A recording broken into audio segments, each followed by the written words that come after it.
महाराणा प्रताप का संघर्षपूर्ण जीवन।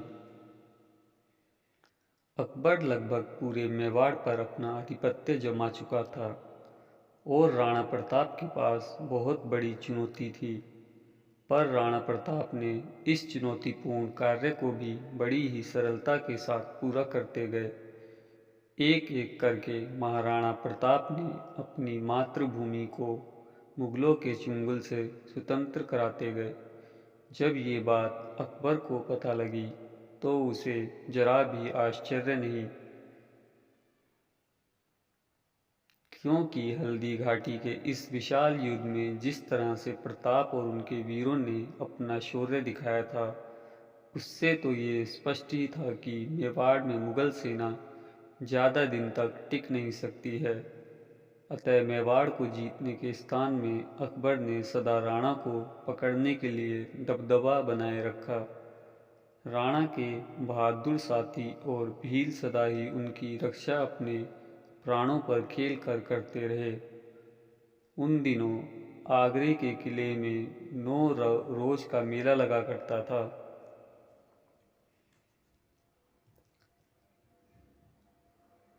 उस मेले की विशेषता यह थी कि उसमें केवल स्त्रियां ही भाग लेती थी। भारत के विभिन्न हिस्सों की विशेष चीज़ें इस मेले में बिक्री के लिए आती थी, परंतु बेचने और खरीदने वाले पुरुष नहीं होते थे। स्त्रियां ही इस मेले का सारा दायित्व संभालती थी। मुगल सम्राट अकबर ही एकमात्र ऐसा पुरुष था जो इस मेले में घूमने के लिए स्वतंत्र था। इस समय तक अपनी आपसी फूट और कमजोरियों के कारण प्राय सभी राजपूत राजा अपने छोटे छोटे राज्यों को मुगल साम्राज्य के अधीन कर चुके थे।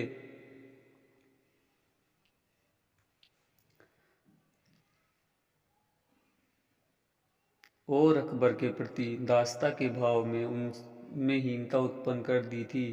प्रतिवर्ष इस मेले में अनेक राजपूत स्त्रियों का मानहानि होता था।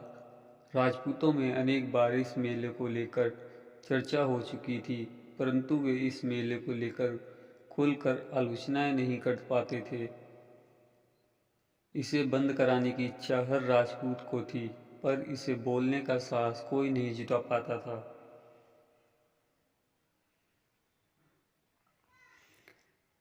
एक बार सम्राट अकबर ने दरबार के कवि महाराज पृथ्वीराज की पत्नी जोशाबाई के साथ मेले में अभद्र व्यवहार करने का प्रयत्न किया। वह सती व्रता स्त्री ये सब सहन ना कर सकी और उसने पूरी घटना अपने पति को बताने के बाद रात में आत्महत्या कर ली। जोशीबाई की आत्महत्या का समाचार जंगल की आग की तरह सारे राजपूतों में फैल गया और देखते ही देखते राजपूत भड़क उठे। राजपूत के आक्रोश को समझकर अकबर चौकन्ना हो गया और उसने तुरंत ही मेले को सदा के लिए बंद करवा दिया।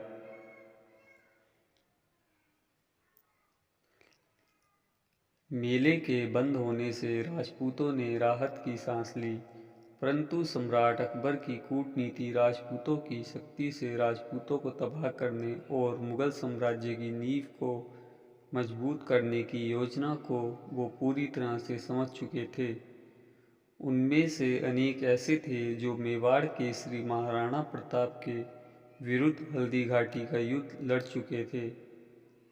अनेक ऐसे थे जिन्होंने राजपूतों के एकमात्र आशा स्तंभ महाराणा प्रताप को कमजोर करने में अकबर का साथ दिया था। जोशीबाई आत्महत्या कांड।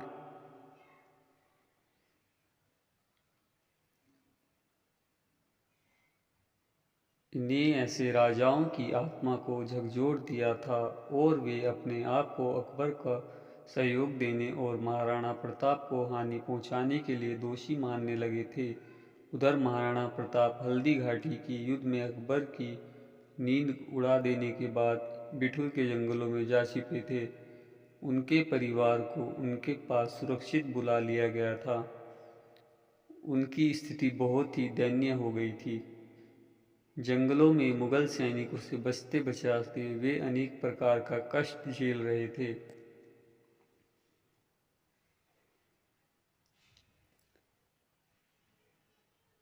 उन्हें सबसे ज़्यादा कष्ट तब होता था जब उनकी जान बचाने के लिए कोई आगे बढ़कर अपनी जान दे देता था।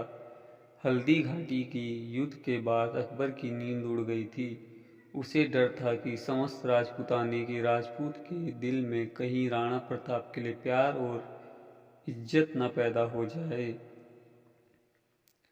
हल्दी घाटी का रणकौशल ने प्रताप का पद ऊंचा कर दिया था। उस समय की स्थिति ऐसी हो गई थी कि राजपूताना ही नहीं बल्कि समस्त भारतवर्ष में राणा प्रताप और उनके वीर चेतक की गाथा सुने जाने लगी थी। कवि राणा प्रताप की वीरता में कविता लिखने लगे थे।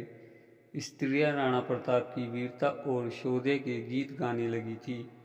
देश का माहौल में अजीब सा बदलाव नजर आने लगा था। इस बदलाव में राणा प्रताप की तरह भारतवासी गुलामी की बेड़ियों से आज़ाद होकर स्वाधीन होने के सपने देखने लगे थे। बच्चे मेवाड़ के पराक्रम को बड़े ही ध्यान से सुनने लगे थे। जगह जगह नाट्य रूपांतरण के द्वारा महाराणा प्रताप की शूरवीरता को दर्शाया जाने लगा और अकबर को धोखे से छलने वाला कपटी और धूर्त बताने लगे थे।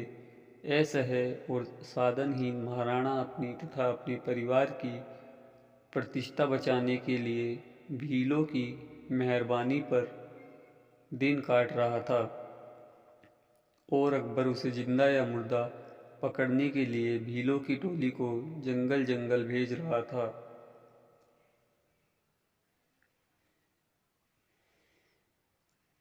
मुगल सैनिक महाराणा के नाम से थर्राते थे, परंतु अकबर के आदेश के आगे विवश थे। अनेक सैन्य टुकड़ियां विभिन्न जंगलों में राणा प्रताप की टोह में लगी थी। राणा प्रताप की सुरक्षा के लिए भील अपना सब कुछ दांव पर लगा दिए थे। अनेक बार ऐसे अवसर भी आए कि कई बार मुगल सैनिक टोह लेते लेते राणा प्रताप के बिल्कुल ही पास आ पहुँचे और छापा मारकर बस उन्हें पकड़ने ही वाले थे कि सही वक्त पर भीलों की टोलियों ने उन्हें आगे बढ़कर चुनौती दी।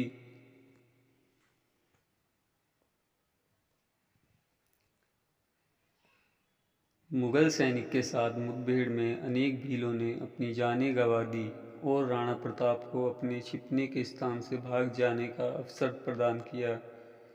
भीलों की कुर्बानियों के कारण राणा प्रताप का मन बुरी तरह से दुखी हो गया।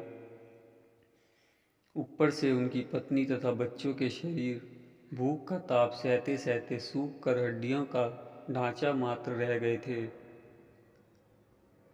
मन के साथ साथ महाराजा का शरीर भी टूटने लगा था। उनकी समझ में नहीं आ रहा था कि क्या करें।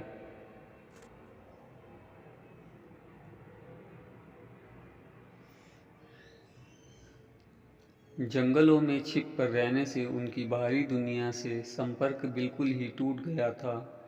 उनके परिवार के अन्य सदस्यों का भार भीलों ने विभिन्न स्थानों में उठाया हुआ था। राणा तक यह समाचार बराबर पहुंच रहे थे कि मेवाड़ की जनता अपने राणा पर गर्व करते हैं। वे अपने राणा पर अपना तन मन धन सब कुछ न्यौछावर करने को तैयार हैं। किंतु कंदराओं में छिपकर जनत अक सहयोग कैसे लिया जा सकता था। राजपूत जाति के बिखराव और पतन में कोई कमी नहीं रह गई थी।